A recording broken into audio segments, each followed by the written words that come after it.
ஹாலிடேஸ்னாலே நம்ம K travels தான். தமிழகத்தின் முன்னணி டிராவல்ஸ் நிறுவனம். Plan your happy trips with K Travels.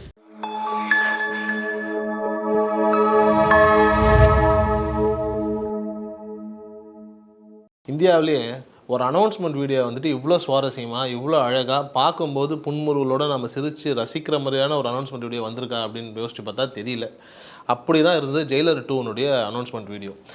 ஆரம்பத்தில் வந்துட்டு ஒரு வீடியோ ஒன்று வரப்போகுது அப்படிங்கிற மாதிரி ஏதோ ஒரு விஷயம் வந்துட்டு இருக்கும்போது நிறைய பேர் நிறைய விதமாக சொன்னாங்க. ஆனால் எல்லாருமே காமனாக புரிஞ்சுக்கிற ஒரு விஷயம் என்னென்னா ஜெயிலர் 2 பற்றி ஏதோ ஒரு விஷயம் வரப்போகுது அப்படின்னு. ஆனால் அது இவ்வளோ அழகாக இவ்வளோ பியூட்டிஃபுல்லாக இவ்வளோ என்டர்டெய்னிங்காக இருக்கும் அப்படின்னு சொல்லி எனக்கு தெரிஞ்சு யாருமே எதிர்பார்த்துருக்க வாய்ப்பு இல்லை.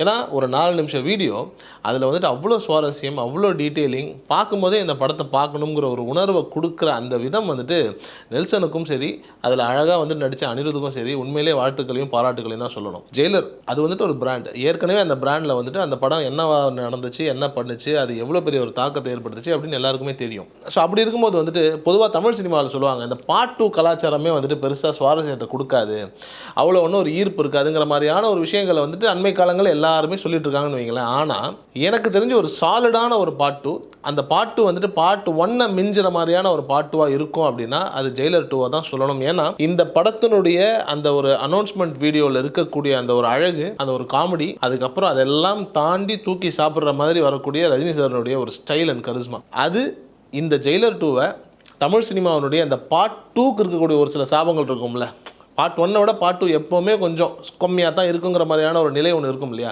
டெஃபினட்டாக அதை தூக்கி சாப்பிடும் அப்படிங்கிறதுல எந்த விதமான டவுட்டும் கிடையாது.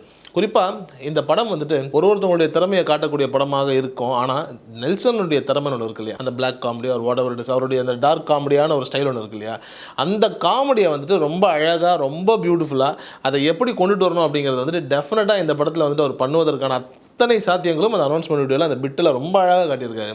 குறிப்பாக அவங்க 2 பேரும் உட்காந்துக்கிட்டு பேசுகிற விதமாக இருக்கட்டும், அவரும் நெல்சனும் அனிருத்தும் உட்காந்து பேசுகிறாங்க இல்லையா, இந்த வெங்கல் புயல் வந்துருச்சுங்கிற மாதிரியான அந்த அனௌன்ஸ்மெண்ட்டோட என் படம் ரிலீஸே அடுத்து 5 புயல் வந்துருச்சுன்னு சொல்கிற அந்த டைலாகெல்லாம் வந்துட்டு அவ்வளோ அழகாக இருக்குது. அது நெல்சன் சொல்லும்போது ரொம்ப சுவாரஸ்யமாக இருக்குது. நெல்சனை ரொம்ப கூர்ந்து கவனித்தோம் அப்படின்னா அவருடைய கதாபாத்திரம், அதாவது அவருடைய ஹீரோ கேரக்டர்ஸ் எல்லாமே நெல்சன் தான். அது கோலமா கோகிலாவில் இருக்கக்கூடிய கதாபாத்திரமாக இருக்கட்டும், இல்லை வந்துட்டு ஜெயிலரில் இருக்கக்கூடிய ரஜினி சாராக இருக்கட்டும், பீஸ்டில் வர விஜயா இருக்கட்டும், அந்த கதாபாத்திரம் நம்ம நல்லா பார்த்தோம் அப்படின்னா அது நெல்சனே அடிக்கிற கவுண்டர்ஸ் தான், நெல்சனே பேசுகிற விதம் தான். அது ரொம்ப அழகாக இந்த அனௌன்ஸ்மெண்ட் வீடியோவில் ரொம்ப ஆப்டாக பியூட்டிஃபுல்லாக சூட் ஆகிருக்கு. அவங்க 2 பேரும் ரொம்ப அழகாக பேசிகிட்டு இருக்கும்போது டக்குன்னு வந்துட்டு கதவெல்லாம் உடச்சிக்கிட்டு 4-5 பேர் வந்து விழுகும் போது அந்த கண்ணாடி உடஞ்சி இப்படி ஒரு ஷேப்பில் வந்துட்டு அங்கே பின்னாடி வந்துட்டு ஒரு இமேஜ் தெரியும். நமக்கு தெரியும் அது ரஜினிகாந்த் தான் அப்படின்னு. ஆனால் அந்த ஃப்ரேமிங் அந்த இடத்துல வந்துட்டு பின்னாடி ரஜினிகாந்த் இருக்கிறார் அப்படின்னு அதை பார்க்குற ரசிகர்களுக்கு இருக்கக்கூடிய ஒரு சிலிர்ப்பும் புல்லரிப்பும் இருக்கு இல்லையா, ஒரு சின்ன ஒரு யூடியூப்பில் வந்துட்டு நாம் ஒரு ஃபோனில் வச்சு பார்க்கும்போதே அந்த காட்சியும் அந்த ஷாட்டும் நமக்கு வந்துட்டு ஒரு சிலிர்ப்பை கொடுக்குது. அப்படின்னும் போது இதே காட்சியோ இல்லை இதே மாதிரியான ஒரு காட்சி வந்துட்டு தேட்டரில் இருக்கும்போது அது தேட்டரில் என்ன மாதிரியான தாக்கத்தை ஏற்படுத்தும் அப்படிங்கிறத இப்போவே நம்மளால் ரொம்ப ஈஸியாக உணர முடியுது. அது எக்ஸ்ட்ராடினரியான ஒரு ஷாட்டு. நார்மலாக வந்துட்டு மங்காத்த டைம்லேருந்து நம்ம அந்த அனௌன்ஸ்மெண்ட் வீடியோஸ் இதெல்லாம் நம்ம பார்ப்போம். அதுக்கு பெருசாக இயக்குனர்கள் மெனக்கிட மாட்டாங்க. அது எந்த படமாக வேணா இருக்கட்டும், சும்மா ஒரு இடத்துல உட்காந்துருப்பாங்க, ஏதாவது ஒரு டைலாக் பேசுவாங்க, இந்த மாதிரி குட்டி குட்டியாக ஏதாவது ஒன்று இருக்கும். ஆனால் அதில் வந்துட்டு ஷார்ட்ஸ் பயங்கரமாக இருக்குமா அப்படின்னா இது வரைக்கும் அந்த வீடியோஸில் பெருசாக அப்படி வந்துட்டு ஒரு பயங்கரமான ஒரு ஈர்ப்பு, அதில் வந்துட்டு ஒரு எக்ஸ்ட்ராடினரியான ஒரு ஷாட் அப்படிங்கிற மாதிரி நமக்கு வந்துட்டு கற்பனையில் வரலை. எல்லாமே சிஜி ஒர்க்ஸாக இருக்கும், இல்லை ஏதாவது விதமான ஒரு நிலைகள் இருக்கும். இதில் அந்த அனிருத் அண்ட் நெல்சன் பேசிக்கிட்டு இருக்கும்போது அந்த ஒரு 4-5 பேர் உள்ளே வந்து விழுந்து அதுக்கப்புறம் அந்த ஹீரோவை காட்டுறதுக்கு முன்னாடி இருக்கக்கூடிய அந்த ஷேடோவில் வந்துட்டு அந்த கண்ணாடி இப்படி ஸ்ட்ரைக் ஆகி பின்னாடி ரஜினி சார் இருக்கிற அந்த ஒரு ஷாட் இருக்கு இல்லையா, எக்ஸ்ட்ராடினரியான ஷாட். அது பியூட்டிஃபுல்லான ஒரு கிராஃப்டிங் அந்த இடத்துல. அந்த ஒரு காட்சிக்காகவே அந்த ஒரு சீன் அவரை வந்துட்டு அழகாக எடுத்ததுக்காகவே நெல்சனை வந்துட்டு பாராட்டலாம். அதை தாண்டி வசனங்கள்னு ஒவ்வொரு டைலாக்ஸும் அவங்க 2 பேரும் பேசுகிற விதம் இருக்கு இல்லையா, ரொம்ப அழகாக இருக்குது, ரொம்ப அழகாக இருக்குது. ஒரு இடத்துல வந்துட்டு அவர் சொல்லுவார், இந்த பாம் வந்துட்டு கீழே விழுந்துடும், பாரு போகிற போக்கில் இது விழுந்தது கூட தெரியாமல் போகிறாரு அப்படின்னு சொல்கிற அந்த இடமா இருக்கட்டும், அதை வந்துட்டு பார்த்துட்டு உடனே அனிருத் ரியாக்ட் பண்ணுற விதமாக இருக்கட்டும். அது ஆக்சுவலி லிட்டரலாக என்னென்னா ரஜினி சார் கலாய்க்கிறாரு. அதாவது ஒரு மனுஷன் போகிறாரு, கீழே விழுந்ததை கூட தெரியாமல் அந்த மனுஷன் போயிட்டுருக்காரு பாருன்னு சொல்லி தான் கலாய்க்கிறாரு. அவ்வளோ அழகாக இருக்குது. அதை வந்துட்டு பார்க்கும்போது வந்துட்டு ரஜினி சார் ஃபேன்ஸுக்கு கூட வந்துட்டு தலைவரை கலாய்ச்சிட்டாங்கன்ற மாதிரி அந்த ஒரு உணர்வெல்லாம் எனக்கு தெரிஞ்சு வர வாய்ப்பே இல்லை. ஏன்னா அது அவ்வளோ அழகாக அவ்வளோ பியூட்டிஃபுல்லாக. சில பேர் வந்துட்டுங்க கலாய்ப்பாங்க, அது வந்துட்டு பார்க்குறவங்களுக்கும் சரி கேட்குறவங்களுக்கும் சரி இரிட்டேட்டே ஆகாது. ஆல்மோஸ்ட் நெல்சன் வந்துட்டு அந்த ஜோனில் தான் இருக்கிறாரு. அந்த ஜோனில் இருக்கக்கூடிய நெல்சன் வந்துட்டு ரஜினி சாரை வச்சு ஒரு படம் 2வது முறையாக வந்துட்டு ஒன்று பண்ண போகிறார் அப்படின் போது அது மேஜிக்கலாக இருப்பதற்கான அத்தனை விஷயங்களும் இந்த படத்தில் இருப்பதற்கான ஒரு முன்னோட்டம் தான் இந்த வீடியோ. குறிப்பாக வந்துட்டு ஜெயிலர் 1 எமோஷன் கொஞ்சம் நிறைய இருந்தது, ஆக்ஷன்ஸ் நிறைய இருந்தது. அஃப்கோர்ஸ் காமெடி அங்கங்கே இருந்தால் கூட அது பேலன்ஸ் வந்துட்டு கரெக்டாக தான் இருந்தது. பட் ஆக்ஷன் வந்துட்டு ஒரு 60% இருந்தது, மீதி ஒரு 20 and 20 காமெடி அண்ட் எமோஷன்ஸுங்கிற மாதிரியான ஒரு பேலன்ஸ் இருந்ததுன்னு வச்சுக்கோங்களேன். இந்த டீசரை பார்க்கும்போது நமக்கு ஒன்று தான் தோணுது, 50% ஆக்ஷன் 50% அண்ட் காமெடிங்கிற அந்த மீட்டரில் தான் இருப்பதற்கான அத்தனை சாத்தியங்களும் முடியும். ஏன்னா நிறைய பேர் வந்துட்டு இந்த பார்ட் 2ன்னும் போது இது அந்த படத்தினுடைய தொடர்ச்சியாக இருக்குமோ அப்படின்னு சொல்லியான ஒரு கேள்விகள் ஒரு சிந்தனைகள்லாம் வரும்போது மோஸ்ட்டாக ஜெயிலர் 1னுடைய தொடர்ச்சியாக இருப்பதற்கான சாத்தியங்கள் இல்லை.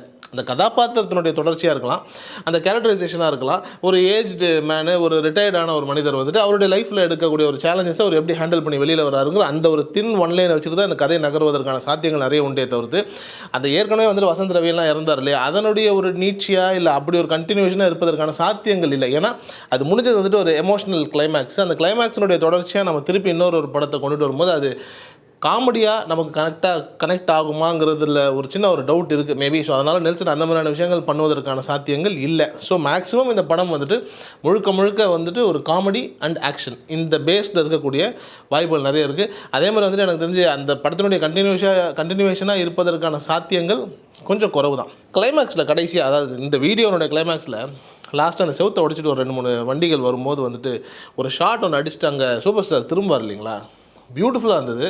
சொல்லப்போனால் வந்து ஜெயிலரில் வந்துட்டு ஒரு சில காட்சிகள் நம்ம ரொம்ப ரசிப்போம் இல்லையா, அந்த டெம்போ வந்துட்டு அப்படியே லைக் அந்த 2 லாரிஸை வந்துட்டு ஒயர் மூலிமா அப்படி பண்ணும்போது அப்படியே அது பறக்கும். அப்புறம் திரும்பி அப்படியே ரஜினி சார் பார்த்துட்டு வரும்போது ஒரு பிஜிஎம் ஒரு மாசான ஒரு வேல்யூ ஒன்று இருக்குல்ல, இது நம்ம ஃபஸ்ட்டு தேட்டரில் தான் பார்க்குறோம். அந்த காட்சியை வந்துட்டு படத்தில் பார்க்கும்போது வந்துட்டு அவ்வளோ ஒரு சிலிர்ப்பு, என்னையா பண்ணி வச்சுருக்காரு, சூப்பராக இருக்குல்ல. அதாவது அதில் ஒன்றுமே கிடையாது, ரஜினி சார் வந்துட்டு ஜஸ்ட் வாக் பண்ணி வராரு அவ்வளோதான். அந்த காட்சி அவ்வளோ பிரமிப்பாக இருக்கும். அதுக்கு ஈக்குவலான ஒரு காட்சியை ஒரு அனௌன்ஸ்மெண்ட் வீடியோவில் வச்சுருக்காரு அப்படின்னும் போது எல்லாருக்கும் ஒன்றே தான் தோணும். அனௌன்ஸ்மெண்ட் வீடியோவிலேயே 2 எக்ஸ்ட்ரானரியான ஷார்ட்ஸை நீங்கள் வச்சுருக்கீங்க அப்படின்னும் போது படத்தில் என்னவா இருக்கும் அப்படிங்கிற அந்த ஒரு சுவாரஸ்யமும் அந்த ஒரு லைக் எப்படி சொல்கிறதுனா ஒரு எதிர்பார்ப்பை தாண்டி நிறைய பேர் என்ன பண்ணுவாங்கன்னா இந்த பெஸ்ட்டை வந்துட்டு இந்த பெஸ்ட்டுக்கு வச்சுப்பாங்க. அதாவது வந்துட்டு ஒரு நல்ல காட்சிகள் நல்ல சீன்ஸ் எல்லாத்தையுமே வந்துட்டு படத்தில் ஹை பாயிண்ட்ஸுக்கு வச்சுக்கலாம் அப்படின்னு. இவர் எல்லாத்தையுமே அனௌன்ஸ்மெண்ட் வீடியோவிலே போட்டார் அப்படின்னா அப்போ இதுக்கப்புறம் என்னென்ன சரக்கு இருக்குது அப்படிங்கிற அந்த ஒரு க்யூரியாசிட்டி வந்துட்டு ஆட்டோமேட்டிக்காக நெல்சன் கிரியேட் பண்ணுறாரு. இதில் அனிருத்தை கொண்டு வந்தது வந்துட்டு ரொம்ப அழகாக இருந்தது. அவர் வந்துட்டு அழகாக உட்காந்து சொல்கிறார், இந்த மாதிரி வந்துட்டு நம்ம வேணால் திருப்பி போய்ட்டு அப்புறமா வரலாமான்னு சொல்லும்போது, ஆமாம் நீங்கள் வாரத்துக்கு ஒன்று ரிலீஸ் பண்ணுறீங்க, என் படம் ரிலீஸ் ஆகியே வந்துட்டு 5 புயல் வந்துருச்சுன்னு சொல்கிற அந்த இடமா இருக்கட்டும். இன்னொரு இடத்துல வந்துட்டு நாம் இல்லாமல் மக்கள் என்ன பண்ணுவாங்க, அதாவது அவங்க 2 பேரும் கோவாக்கு டிஸ்கஷன் போயிருக்காங்க, அல்டிமேட்டாக அதுதான் அப்படின்னு வச்சுக்கோங்களேன். நாம் இல்லாமல் மக்கள் என்ன பண்ணுவார் அப்படின்னா இது வரைக்கும் என்ன பண்ணாங்களோ அதே தான் அப்படின்னு சொல்லும்போது நெல்சன் ஒரு பாடி லாங்குவேஜ் பண்ணுறாரு. அந்த மசாஜ் சீட்லேருந்து அவர் எந்திரிச்சு ஒரு பாடி லாங்குவேஜ் பண்ணுறாரு. உண்மையிலேயே அவருக்குள்ள ஒரு அழகான நடிகை ஒருத்தவருங்க. அந்த நடிகை வந்துட்டு எனக்கு தெரிஞ்சு ஒரு டைமுக்கு மேலே இப்போ கே.எஸ். ரவிக்குமார் சார்லாம் இப்போ பர்ஃபார்மன்ஸ்லாம் பண்ணுறாங்களே இப்போது சமீப காலமாக, அந்த மாதிரி நெல்சனுக்கும் எனக்கு தெரிஞ்சு வந்துட்டு ஒரு 50, 55 இல்லை 60 வயசுக்கு மேலே வந்துட்டு ஒரு பிளான் இருக்கும் அப்படின்னா அழகாக நடிக்கலாம். எனக்கு தெரிஞ்சு நல்ல அழகான கேரக்டர்ஸ் கதாபாத்திரங்கள்லாம் வருவதற்கான சாத்தியங்கள் நிறைய உண்டு. நல்ல பாடி லாங்குவேஜ், நல்ல டைலாக் டெலிவரி, எக்ஸ்ட்ரானரியான ஒரு ஃபேஸ் ரியாக்ஷன். அவர் 2 பேரும் வந்துட்டு அனிருத்தும் நெல்சனும் வந்து அந்த ஒரு ஷால் மாதிரி லைக் பெட்ஷீட்டை போட்டுட்டு மூடிக்கிட்டு அப்படியே உட்காந்துருக்கும் போது அப்படியே எடுத்துகிட்டு அவங்க 2 பேரும் பார்க்கும்போது கொடுக்குற ஒரு ரியாக்ஷன்லாம் உண்மையில நல்லாயிருக்கு. அதில் நெல்சனுடைய ரியாக்ஷன் வந்துட்டு நமக்கு சிரிப்பே வருது, நல்லாவே பண்ணுறாரு. இப்போ மோரோவர் ஜெயிலர் 2 அப்படிங்கிறதெல்லாம் தாண்டி நெல்சனுடைய நடிப்பை பார்த்து ரசிக்கிற அளவுக்கு நெல்சனுடைய பர்ஃபார்மன்ஸே இந்த இடத்துல ரொம்ப அழகாக இருந்தது. அவருடைய டைலாக்ஸ் அந்த சொல்கிற விதம் இல்லை, டைலாக் டெலிவரி உண்மையிலே நேர்த்தியான மனுஷன் தாங்க அவர். ரொம்ப நாள் ஆச்சு ஒரு டீசரையோ ஒரு ட்ரெய்லரையோ ஒரு ஷார்ட்டையோ பார்த்து ரசித்து சிரித்து அப்படின்னு சொல்லி நம்மளோட உணர்வுகளை தூண்டுற மாதிரியான ஒரு வேலையை வந்துட்டு ஒரு சினிமா பண்ணணும். சினிமாவினுடைய பர்பஸே என்ன அப்படிங்கிறது எல்லாருக்குமே தெரிஞ்ச ஒரு விஷயம். ஒரு காமெடி சீனாக நமக்கு சிரிப்பு வரணும், ஒரு காதல் காட்சினா நமக்கு அதில் ஒரு காதல் எமோஷன் வரணும், ஒரு அழுகை சீனாக நமக்கு அழுக வரணும். அப்படி வந்துட்டு ஒரு உணர்ச்சிகளை தூண்டாத எந்த காட்சியும் வேஸ்ட்டு தான். இந்த டீசரில் இந்த அனௌன்ஸ்மெண்ட் வீடியோவில் இந்த 4 நிமிஷம் இருக்கு இல்லையா, ஒவ்வொரு காட்சியிலையும் அந்த காட்சி எதற்காக வைக்கப்படுதுன்னு ஒரு பர்பஸ் இருக்கு இல்லையா, அந்த பர்பஸை வந்துட்டு ஆடியன்ஸுக்கு பர்ஃபெக்டாக ஃபுல்ஃபில் ஆகுது. சிரிக்கணும்னா சிரிக்கிறோம், அதிர்ச்சியாக பார்க்கணும்னா அதிர்ச்சியாக பார்க்குறோம், ரசித்து பார்க்கணும்னா ரசித்து பார்க்குறோம், ரஜினி சாரை ரசிக்கணும் அப்படின்னா ரசிக்கிறோம். இதெல்லாம் தாண்டி ஒரு 74 வயசில் வந்துட்டு ரஜினி சார் வந்து ஒரு விஷயத்தை பண்ணுறாரு. நிறைய பேர் சொல்லுவாங்க சார் ஒரு 74 வயசில் இவ்வளோ பண்ணுறதே பெருசுன்னு. ஆக்சுவலி அது வந்துட்டு ஒரு தப்பான வார்த்தை. அவர் எத்தனை வயசு இருந்தாலும் அவர் என்ன வேணாலும் பண்ணலாங்கிறது தான் இயல்பு. ஏன்னா மனிதனுக்கு வந்துட்டு வயசு ஒரு தடையே கிடையாது. இந்த படத்தில் குறிப்பாக வந்துட்டு அவருடைய பாடி லாங்குவேஜ் வந்துட்டு ஜெயிலர் 1 விட இன்னும் புத்துணர்ச்சியாக இருக்குது. அதுதான் இங்கே ரொம்ப முக்கியமான விஷயம். ஏன்னா ஜெயிலர் 1 வந்துட்டு அது வரும்போது அதுக்கு பின்னாடி நிறைய நெகட்டிவிட்டி இருந்தது. நிறைய பேர் வந்துட்டு இது சரிப்பட்டு வராது, ஏன்னா அவர் வந்துட்டு அதுக்கு முன்னாடி பீஸ்ட்டுங்கிற மாதிரியான ஒரு சில சிக்கல்கள்லேருந்து ஜெயிலர் வரும்போது வந்துட்டு நிறைய குழப்பங்கள் இருந்தது, இந்த படம் தேருமா தேராதுன்னு இருந்தது. ஆனால் இந்த முறை ஜெயிலர் 2க்கு பயங்கரமான பாசிட்டிவ் ரெஸ்பான்ஸ், ஏன்னா ஜெயிலர் 1னுடைய ரெஸ்பான்ஸ் வச்சு. ஆனால் அதை பூர்த்தி செய்யணுங்கிற ப்ரெஷர் வந்துட்டு நெல்சனுக்கு துளி கூட இல்லைங்கிறதுக்கான ஆதாரம் தான் இந்த அனௌன்ஸ்மெண்ட் வீடியோ. அதில் வந்துட்டு சுத்தமாக அவருக்கு வந்துட்டு எந்த விதமான ப்ரெஷர் இல்லை, அவர் அதை ஹேண்டில் பண்ணிப்பாருங்கிற மாதிரியான ஒரு நிலை. அதில் ரஜினி சாரனுடைய style and getup and charisma இருக்கு இல்லையா, ரொம்ப நல்லாவே இருக்குது. நிறைய பேர் சொல்லலாம் கெட்டப்லாம் ஒன்றுமே இல்லையாங்க, ஜெயிலர் 1லேயே அதே மாதிரி தான் இருக்கார், ஜெயிலர் 2லேயே அதே மாதிரி தான் இருக்காருன்னு. இல்லை, நீங்கள் இப்போ போய் ஜெயிலர் 1ல் ஃபஸ்ட்டு அந்த வீடியோவை பாருங்கள். அதில் ரஜினி சார் இறங்கி வர மாதிரியான ஒரு காட்சி இருக்கும் கார்லேருந்து, அதை பாருங்கள். இதிலேருந்து கூட ரஜினி சாரை பாருங்கள். அந்த அந்த மனிதனுடைய அந்த ஒரு போஸ்டர் அண்ட் பர்ஃபார்மன்ஸ் அண்ட் அந்த ஸ்டார்டம் அந்த கரிஸ்மா அதெல்லாம் இருக்கு இல்லையா, நீங்கள் நல்லா பாருங்கள். நல்லா வந்துட்டு வேறு மாதிரியான ஒரு மாஸ் லெவல் கூடுன ஒரு நிலை இருக்கும். ரஜினி சாருக்கு இதுக்கப்புறம் மாஸ் ஏறணுங்கிற அந்த அவசியம் கிடையாது. ஆனால் ஒரு படத்தை ரஜினி சாரை எப்படி ஒர்க் வாங்க போகிறாங்கன்றது மேக்ஸிமம் அந்த டீசர் ட்ரெய்லர் இந்த அந்த பிட்ஸ்லேயே நமக்கு தெரிஞ்சிடும். இந்த படத்தை இந்த அனௌன்ஸ்மெண்ட் வீடியோ பார்க்கும்போது டெஃபினட்டாக இந்த படம் என்னவா இருக்கும், என்னவா பண்ண போகுது, என்ன தாக்கத்தை ஏற்படுத்த போகுதுங்கிறது வந்துட்டு ரொம்ப நல்லாவே தெரியுது. 50% of extraordinary action and 50% of extraordinary comedy, அதில் எந்த விதமான சந்தேகமும் கிடையாது. குறிப்பாக தமிழ் சினிமாவை பொறுத்த வரைக்கும் வந்துட்டு ஒரு மிகப்பெரிய வெற்றிடம் இருக்குது. அது ரஜினி சார் சொன்ன அதே வார்த்தையை நம்ம பயன்படுத்தலாம். ஸ்டார்டம்னுடைய வெற்றிடம் வந்துட்டு நிச்சயமாக வந்துட்டு வரக்கூடிய காலங்களில் இருக்க போகுது. அப்படின்னும் போது தமிழ் சினிமாவுடைய உச்சம் அப்படின்னு இப்போ நம்ம சொன்னோம் அப்படின்னா அது ரஜினி சார் தான் நம்ம சொல்லி ஆகணும். ஏன்னா அந்த இடத்த நோக்கி வந்த 2 பேருமே வந்துட்டு வெவ்வேறு தளங்களில் இருக்கிறதுனால ரஜினி சார் அப்படிங்கிற அந்த உச்சத்துக்கு மீண்டும் மணிமகுடம் சூட்டுற மாதிரி இன்னொரு உச்சமாக ஒரு படம் வரப்போகுது அப்படின்னா அந்த படம் தான் ஜெயிலர் 2வாக இருக்கும். ஏன்னா இந்த வருஷமே கூலி வரப்போகுது, மேலே வந்துடும்னு வச்சுக்கோங்களேன். அப்போ அடுத்து இந்த ஜெயிலர் 2 எப்போ வரும் அப்படின்னும் போது தீபாவளிக்கு தான் வரும். தீபாவளி டைமில் வந்துட்டு ஒரு ரஜினி சாரோட படம் அப்படின்னும் போது அது என்ன மாதிரியான ஒரு வேல்யூவில் இருக்கும் அப்படிங்கிறது வந்துட்டு நம்ம டெஃபினட்டாக இந்த அனௌன்ஸ்மெண்ட் வீடியோலேருந்தே நம்ம புரிஞ்சிக்க முடியுது. ஆனால் என்ன முக்கியமான ஒரு சுவாரஸ்யமான விஷயம் அப்படின்னா மோஸ்ட்டாக இந்த தீபாவளிக்கு வந்துட்டு விஜய் சாரனுடைய கடைசி படமும் வருவதற்கான வாய்ப்புகள் உண்டு, ரஜினி சாரனுடைய ஜெயிலர் 2வும் வருவதற்கான வாய்ப்புகள் உண்டு, சூர்யாவுடைய ரெட்ரோவும் வருவதற்கான வாய்ப்புகள் உண்டு. அப்படின்னும் போது நிறைய சுவாரஸ்யமான படங்களோட ஜெயிலர் 2 வரும்போது இந்த ஜெயிலர் 2 என்ன பண்ண போகுது அப்படிங்கிறத வந்துட்டு காத்திருந்து பார்ப்போம். ஹாலிடேஸ்னாலே நம்ம கே டிராவல்ஸ் தான் தமிழகத்தின் முன்னணி டிராவல்ஸ் நிறுவனம். Plan your happy drips with K travels.